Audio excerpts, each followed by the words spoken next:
7 బియ్యం గింజలు కానీ తీసుకొని గుమ్మం బయట మెయిన్ ఎంట్రన్స్ బయట ఎడం వైపు ఉంచి ఆ తర్వాత వెళుతూ మీరు బయటికి వెళ్ళినప్పుడు వచ్చే మొట్టమొదటి ఆలయం ఏదైతే ఉంటుందో ఆ టెంపుల్, ఆ ఆలయంలోకి వెళ్ళి దర్శనం చేసుకొని వెళ్ళండి. ఖచ్చితంగా మీ పని సులభంగా పూర్తయిపోతుంది.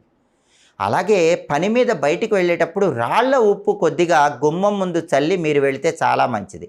ఆ తర్వాత ఇంట్లో ఉన్న వాళ్ళని గుమ్మం ముందు మీరు చల్లిన రాళ్ల ఉప్పుని చిమ్మేసి ఆ రాళ్ల ఉప్పు ఎక్కడైనా చెట్టు మొదట్లో వేయమని చెప్పండి. అప్పుడు కూడా మీకు పనుల్లో ఆటంకాలు ఉండవు, విఘ్నాలు ఉండవు, కార్యసిద్ధి ఖచ్చితంగా లభిస్తుంది. కాబట్టి రహస్య పరిహార శాస్త్రంలో చెప్పిన ఈ పరిహారాల్లో ఏదైనా పాటించండి. పనుల్లో ఆటంకాలు తొలగింపజేసుకుని కార్యసిద్ధిని పొందండి. భయంకరమైనటువంటి రుణ బాధల నుంచి బయటపడాలంటే, అప్పుల విషవలయంలో కొట్టుమిట్టాడుతున్న వాళ్ళు ఆ అప్పుల సమస్యల నుంచి పూర్తిగా బయటపడాలంటే ఎలాంటి శక్తివంతమైన పరిహారాలు పాటించాలో ఈ వీడియోలో మనం తెలుసుకుందాం.